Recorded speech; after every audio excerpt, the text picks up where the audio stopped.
Jai Hind students, and welcome you all to the online class of Shri Ram Public School, and we are here for the class of civics for class 8th, and today I am going to start third chapter, which is why do we need a parliament. Second chapter हमने last video में complete कर लिया था, question answers वगैरह भी उसके हमने last video में डिस्कस कर लिए थे. Now in this chapter, in this lecture video today I am going to discuss about the chapter or the introduction part of this chapter, why do we need a parliament. तो आज सिर्फ ये देखेंगे कि इस चैप्टर में क्या क्या पढ़ेंगे हम और क्या क्या चीज़ें आपको इसमें नई सीखने को मिलेंगी. And from the next video we will start studying the chapter. So first जो है आपका बेसिक इंट्रोडक्शन क्या है ये हम देख लें. तो देखिए, जैसा नाम है why do we need a parliament, यानी हमें एक पार्लियामेंट की ज़रूरत क्यों है. तो ये तो सबको पता है कि पार्लियामेंट क्या है, वो जगह जहाँ पर हमारे जो नेता लोग हैं, जो रिप्रेजेंटेटिव्स हैं, जिनको कि हम चुनते हैं, जो इलेक्शन में जीतते हैं, यानी जिनको हमने इलेक्ट किया है, वो इलेक्टेड रिप्रेजेंटेटिव्स पार्लियामेंट में जाते हैं और वहाँ काम करते हैं. लेकिन वो क्या काम करते हैं और किस तरह से काम करते हैं और फिर हम उन्हें क्यों इलेक्ट करते हैं, क्यों चुनते हैं, ये सारी चीज़ें जो हैं थर्ड चैप्टर में, इस चैप्टर में आप समझेंगे. एंड हम एक साथ पढ़कर और उसको समझने की कोशिश करेंगे कि आखिर पार्लियामेंट में क्या वर्किंग प्रोसीजर होता है, वहाँ पर जो चुने हुए नेता होते हैं, वहाँ पर जो चुने हुए रिप्रेजेंटेटिव्स होते हैं, ये लोग किस तरह से वर्क करते हैं, हमारे देश के लिए ये लोग क्या करते हैं. ठीक है, तो यही सब इस चैप्टर में बताया गया है आपको. यहाँ देखिए लर्निंग ऑब्जेक्टिव्स क्या क्या हैं. फर्स्ट तो इंट्रोडक्शन,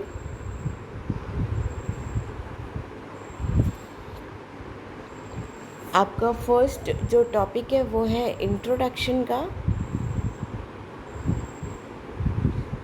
हाँ, इंट्रोडक्शन मीन्स बेसिकली क्या क्या चीज़ें आप इस चैप्टर में समझने वाले हैं. जैसा मैंने अभी बताया, तो वो भी एक इंट्रोडक्शन का पार्ट ही था. और इसके बाद सेकेंड जो मतलब फर्स्ट टॉपिक एक्चुअली जो चैप्टर का है वो है why should people decide. Okay, लोगों को क्यों डिसाइड करना चाहिए, लोगों को चुनना क्यों चाहिए, क्यों इलेक्ट करना चाहिए. हाँ, नेक्स्ट टॉपिक होगा पीपल एंड देयर रिप्रेजेंटेटिव्स. लोग और उनके जो रिप्रेजेंटेटिव्स हैं, यानी जो जिन्हें वो चुन रहे हैं, वो नेता लोग, वो क्या करते हैं और क्यों करते हैं. ठीक है. And next topic is role of parliament. Role of parliament means संसद का क्या रोल है, पार्लियामेंट का क्या रोल है. ठीक, वो हो गया. And the last topic is who are the people in parliament. Parliament में कौन से लोग होते हैं, कौन वो लोग होते हैं जो संसद में जाते हैं, क्या काम करते हैं और किस तरह से हमारी इंडियन पार्लियामेंट वर्क करती है. ये सारी चीज़ें हम इस चैप्टर में समझने की कोशिश करेंगे. तो इंट्रोडक्शन, पहले तो इंट्रोडक्शन क्या है इस चैप्टर का. भाई देखो, डेमोक्रेटिक कंट्री है, भारत में डेमोक्रेसी लागू है. और डेमोक्रेसी वो सिस्टम है जहाँ पर जो एक लोगों के थ्रू चुने हुए लोग होते हैं, वो लोग मिलकर लोगों के लिए, यानी उस देश के सभी लोगों के लिए मिलकर काम करते हैं. ये डेमोक्रेसी है.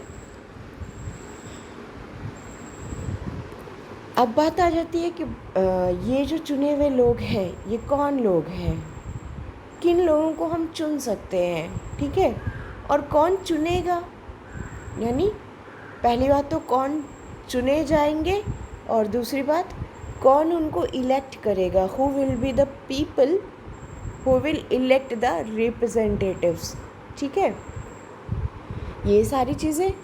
और इसके अलावा वो जो इलेक्टेड पीपल हैं, भाई ठीक है, इलेक्शन हुआ, हमने इलेक्शन जीत लिया, अब इसके बाद क्या, मतलब इलेक्शन हो गया तो उसके बाद में फिर कुछ कह लीजिए कि फिर कोई बात, फिर क्या काम करना है, किस तरह से वर्किंग प्रोसेस है, ये चीज़ें। और इलेक्टेड लोग जो हैं, हम ये तो कह देते हैं कि ये चुने हुए लोग मिलकर काम करेंगे, तो वो काम अपने मन मर्जी से, अपनी मनमाने तरीके से होता है, या उसके लिए भी हमारे जो देश का कॉन्स्टिट्यूशन है वो कुछ गाइडलाइन इशू करता है कि ये काम किस तरीके से होना चाहिए, क्या सिस्टम होना चाहिए। ये सारी चीज़ें जो हैं वो आप इस चैप्टर में समझने की कोशिश करेंगे। तो यही सब है इस चैप्टर में। और नेक्स्ट वीडियो से, यानी नेक्स्ट टर्न से हम जो है वो ये चैप्टर पढ़ना स्टार्ट करेंगे।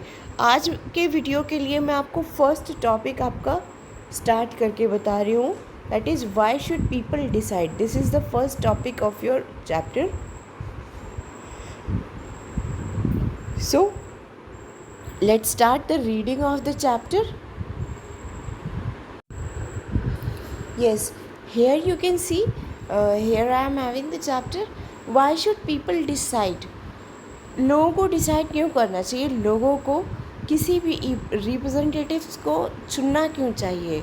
So we shall start the reading. India, as we know, become independent on 15th of August 1947.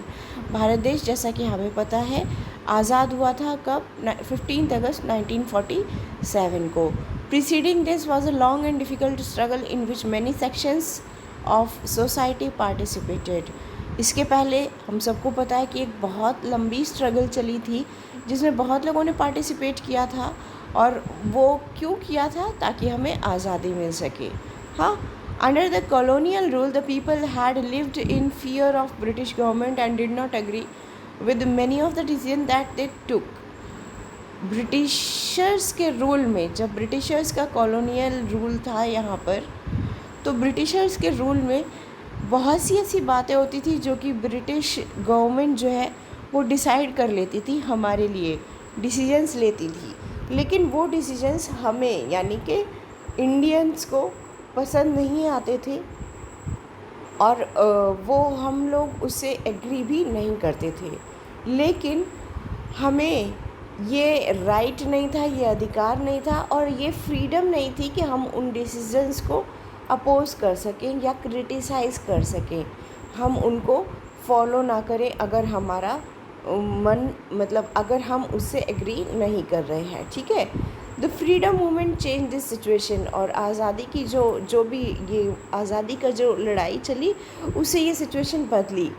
और इसके बाद में क्या हुआ, जो फ्री नेशनलिस्ट थे, इन्होंने धीरे धीरे ब्रिटिश गवर्नमेंट के जो डिसीजंस थे उनको क्रिटिसाइज़ करना शुरू किया, उनको ये कहना शुरू किया कि भाई आप ये जो डिसीजंस ले रहे हैं ये गलत है, हमें ये पसंद नहीं है, हमें ये एक्सेप्ट नहीं है। ठीक है, as far back as 1885 Indian National Congress demanded that there should be elected members in the legislature with the right to discuss the budget and ask question।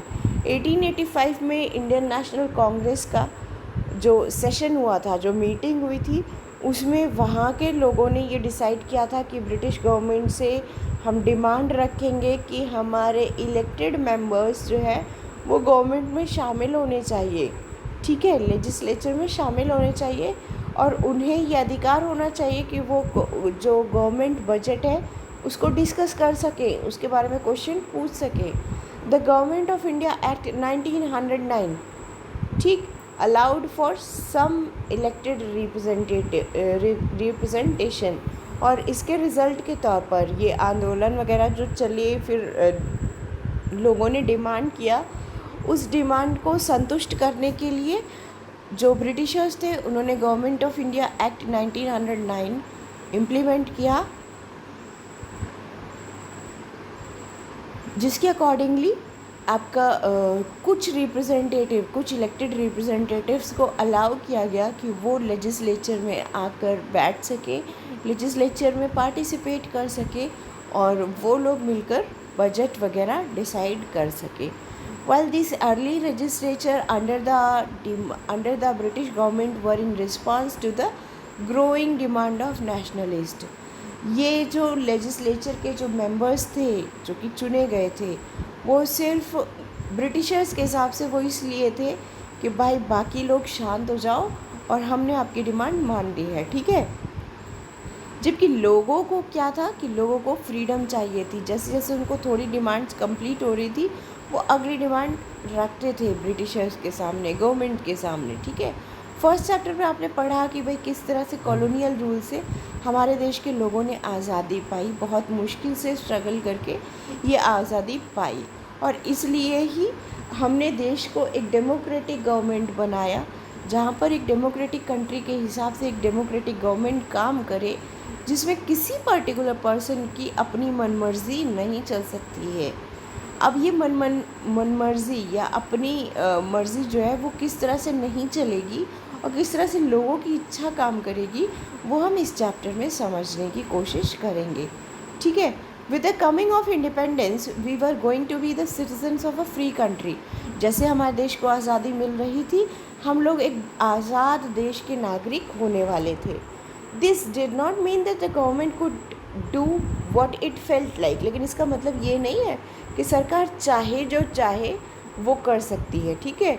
That doesn't means कि भाई आज एक political party की government आई और वो political party ये कहे कि यहाँ पर पर्टिकुलर एक ही धर्म के लोग रहेंगे, तो बाकी धर्मों के लोग जो इतने सालों से इस देश में रहते आए हैं वो सब यहाँ से निकल जाओ। ऐसा कोई डिसीजन या ऐसा किसी भी तरह का अपना मनमाना डिसीजंस कोई भी गवर्नमेंट को लेने का अधिकार नहीं है। और कैसे नहीं है और कौन वो लोग होंगे जो इस तरीके के डिसीजंस को रोकेंगे, वही इस चैप्टर में हम समझेंगे। Now it mean that the government had to be sensitive to people's need and demand. मतलब सरकार को सिर्फ वही करना है जो लोगों की डिमांड है, ठीक है, अपनी मनमर्जी नहीं चलानी है। The dreams and aspirations of the freedom struggle were made concrete in the constitution of independent India. और जो ये फ्रीडम स्ट्रगल जब चल रही थी, जब हमारे देश के लोग आज़ादी के लिए लड़ रहे थे, उसी समय से ये डिसाइड होना शुरू हो गया था कि भाई जब फ्रीडम मिल जाएगी तो किस तरह से हम लोग आज़ाद भारत में काम करेंगे, वहाँ किस तरह से की सरकार होगी और वो सरकार किस तरह से काम करेगी। और इसीलिए आज़ादी से पहले ही हमने डिसाइड कर लिया था हमारे नेताओं ने कि भारत एक डेमोक्रेटिक कंट्री बनेगा। इसके अलावा भारत में यूनिवर्सल एडल्ट फ्रेंचाइजी होगी। वो यूनिवर्सल एडल्ट फ्रेंचाइजी क्या होगी? वो होगी that all adult citizens of the country have the right to vote. ये हो गया आपका यूनिवर्सल एडल्ट फ्रेंचाइजी, ओके। तो अब इसके हिसाब से क्या हो गया, सारे भारत के सभी जो एडल्ट लोग हैं, एडल्ट मीन्स 18 ईयर्स से अबव एज के लोग, ठीक है, उन सभी को अधिकार होगा कि वो वोट दे सकते हैं और सरकार बनाने में अपना पार्टिसिपेशन कर सकते हैं, ठीक। भाई हम भी कह सकते हैं कि ये जो गवर्नमेंट है उसको हमने वोट दिया है, यानी हमने वोट दिया है तब ये सरकार बनी है, तो हम भी उस सरकार में शामिल हैं, ठीक है। ये आपका फर्स्ट टॉपिक हो गया, that is why should people decide. Next class को मैं शुरू करूँगी नेक्स्ट टॉपिक से, which will be people and their representatives. People and their representatives means लोग और उनके चुने हुए नेता किस तरह से काम करते हैं, किस तरह का रिलेशन होता है दोनों के बीच में, ये सारी चीज़ें हम अगले लेक्चर में डिस्कस करेंगे। अगले लेक्चर में मैं ये चैप्टर प्रोसीड करूँगी। And for today's homework, yes, homework you have to write down 10 word meaning of this chapter, okay. जितना पोर्शन आज पढ़ाया है उतने में से आपको 10 वर्ड मीनिंग्स लिखने हैं। And words I am giving you, you have to just write down the meaning of those words, okay. तो मीनिंग लिखना है आपको कौन से वर्ड्स का, वो मैं बता दूँ आपको। प्रीसीडिंग, स्ट्रगल, देन आपका inspired, colonial rule, then criticize, nationalist, okay, and after that legislature. 1 2 3 4 5 6 7. Next, grave, ठीक। इसके अलावा election,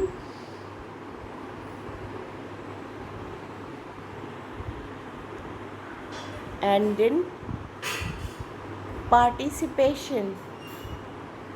These are the 10 words for which you have to write down the meaning. इन सब के मीनिंग आपको लिखने हैं. And in the evening doubt session we will discuss the word meaning of this chapter. यही word meanings मैं evening session में आपसे पूछ सकती हूँ. One more word which is convey. Okay, this will be your homework.